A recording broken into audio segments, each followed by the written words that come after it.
So a few months ago, I created a video talking about an aim technique that was taking the world by storm. A technique so advanced that thousands of aimers and gamers were losing their mind over it. That technique is called calm aim, and it's basically just about being relaxed when you play. Okay, there's more to it than that, which is why the video got a lot of views, but this is something that the aim community has been really fascinated with. To be clear, I didn't invent this, I just saw it on a couple podcasts and then made my own video about it. But I figured, hey, you know what? Why don't I introduce you guys to another mind-blowing aim topic if you love that one so much? And what better way to do it again than giving you guys another Guitar Hero metaphor? Dude, I love Guitar Hero. If none of you have ever played it, take a look at this clip. This isn't me, this is actually a streamer named Asai. This dude's absolutely cracked. Most of you probably can't even process what is going on, but somehow he's able to see every single note coming at him. Not only that, he's able to see every single note and exactly which notes come first as well. Again, to most people, this probably looks like a blur, so let's try a simple technique. Rather than trying to focus on all of the notes coming at him, let's just try to focus on the red ones. Notice how much easier it is to see just the red notes? See how less overwhelming everything gets when you just focus on one single note rather than focusing on everything at once. Now let's compare this to Valorant. You know how in Valorant, sometimes in a gunfight, it could feel kind of blurry? Like someone peeks you and you're just in panic. Ah, shoot them! So I'm willing to bet a lot of the time when you feel this way, you're not really looking at your target. Like you might be looking at your crosshair, or maybe you're not focused on much at all. But have you ever tried to really look at your target? Or how about not just look at your target, how about read your target? That's what we're talking about today. A tactic called movement reading that is going to improve your aim astronomically. And if the Guitar Hero example went over your head, don't worry, I've got another much more common one that might make more sense. Take a look at this fan. Notice how it kind of just looks like a complete blur? You can't make much out of it, but you'll notice if you try to focus on a specific blade, you can follow that blade all the way around much more easily. This is what we're going to try to do. Reduce the blurriness in Valorant and make it so that you miss infinitely less shots. Before we really dive into movement reading though, remember all of this is kind of just nonsense if you don't master the fundamentals in the game first. Think of it like the icing on the cake. It's there to make you a little bit better, but in reality, there are probably dozens of things you could be doing to instantly improve your aim right now. That's why we've gone ahead and created a 21 video course that details every step that you need to implement to get godlike aim today. It's around an hour long and has received dozens of 5-star reviews from players just like you. A lot of people seem to love our sensitivity finder, which helps players determine their optimal sensitivity in Valorant based on what they feel comfortable with.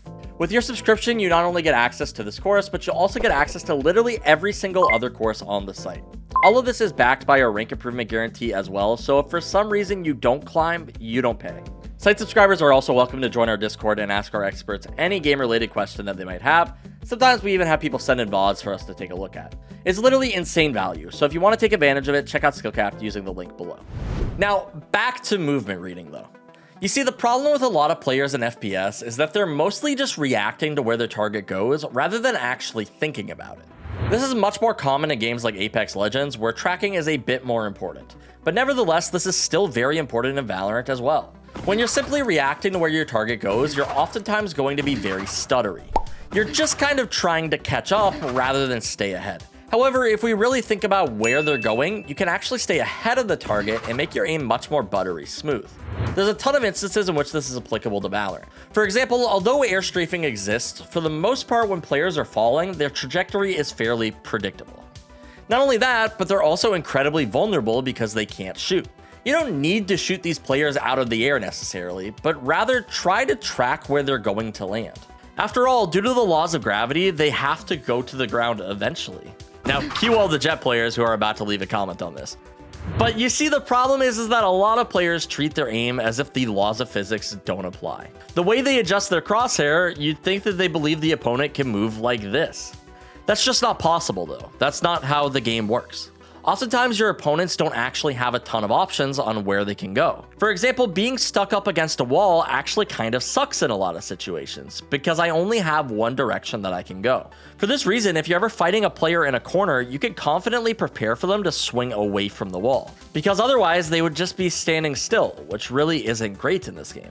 It's a really simple concept, and I'm sure all the usual haters are already leaving comments on this video saying, "Gee, thanks SkillCapped." But the reality is that aiming in general is a really simple process. You move your cursor to the target's head and you click. Aiming isn't something that's hard to understand, it's something that's hard to do. And in the panic of a gunfight, really all that goes through most players' head is kill them.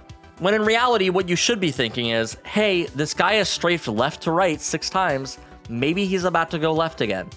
The kicker is that you have to learn how to focus on your target, not just how to put your crosshair on their head. Remember that your opponents are real players, they're not just targets that you shoot at. The game really opens up a ton when you start thinking about how your targets move logically, rather than when you're trying to react to them as they come. Now, you actually do some level of movement reading already, likely with your crosshair placement. This might come as something new to a lot of people, but for many players in high elo, it's not uncommon to think about how your opponents are going to peek angles and plan your crosshair placement accordingly. For example, if I hear a Neon full sprinting towards a corner, I'm likely going to place my crosshair a bit wider to prepare for her to slide. Or if I'm just expecting a jump peek, I might even aim above the box. This is more about movement predicting than it is about movement reading though. You're basically taking a gamble on how the enemy is going to play before they even are on your screen. You do this in Valorant mostly because your opponents will often die in 1 bullet, so this is by far the most optimized way to shoot. Notice how I say to shoot, not to aim, because crosshair placement really isn't aiming all that much. Crosshair placement is more based on decision making than it is aim itself. Stuff like this is aim, but this is just planning so that you could do as little aiming as possible. Because again, the act of aiming is really hard. So every advantage that you can get is a good one. But a lot of players get too caught up in the preparation part of aiming that they forget to actually aim. The funny part is that if you've ever been in a situation where you're forced to aim, you'll notice how much easier it is to actually lock in. I don't know if any of you have ever seen a pro player when they do that thing where they agreed just to land that 1 bullet headshot. They'll literally empty out all of the ammo in their gun except for 1 bullet just to land the clip. But like weirdly enough, a lot of the time they will actually get that clip.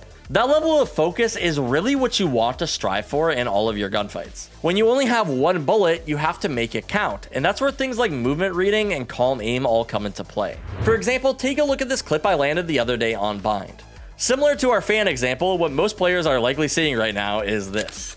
But for some reason, in this moment, full stunned with my screen shaking and everything, I was able to pretty clearly make out the image of the enemy raise satcheling above me.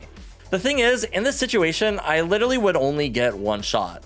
And I'm not saying I would land this shot every single time, but when you're actually able to focus on the target you're aiming at and where they're going, everything just becomes much more clear. You can see the trajectory of where they're moving and adjust your crosshair to intercept them. If you really want to practice your movement reading, then honestly, Valorant isn't the best place to do this.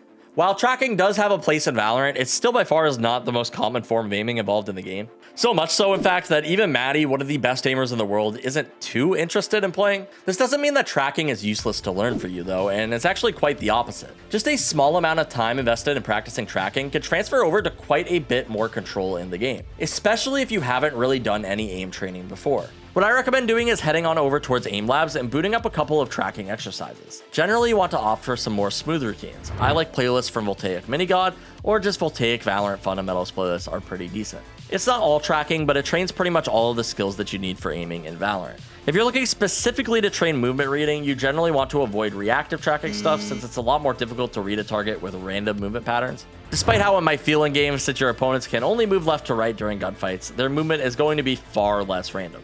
Not to say there isn't value in these exercises, there might even be more value for some people, but it's just going to be much more difficult to practice your movement reading. Instead, try to aim for tracking scenarios specifically titled with smoothness. These scenarios will often just have a target that goes back and forth that you can follow even when it tends to change directions. This is just because it's a bit more predictable. This of course makes it easier, but again, that's fine because Valorant aiming, as we've discussed, also isn't that crazy. You're not going to need insane tracking to be good at this game. Of course, every little bit does help, but all you really need is just a basic understanding of movement reading and you'll be good to go. All right though guys, before we wrap this up though, let me tell you a little bit more about SkillCapped. We offer a 5-division rank up guarantee and we think that is a pretty crazy thing to offer. It's like your local gym membership promising you'll get ripped. Your gym would go bust if they offered you that. Not us though, we've offered this for years because our service really does work. It works so well in fact that we're able to offer by far the largest catalog of Valorant guides on the internet. With over 1,000 guides curated into over 50 courses, no one else can compare. Your subscription also comes with access to our Ask a Pro Discord where you can ask our pros any question that you have and they will respond giving you personalized advice just for you. As I mentioned, I also do VOD reviews for a lot of users, so if you send me a VOD and you have a lot of issues, I might be able to give you some pointers. That's going to do it for us today though. As always, my name is Casey and we here at SkillCapped want to thank you all for watching. We will catch you in the next one.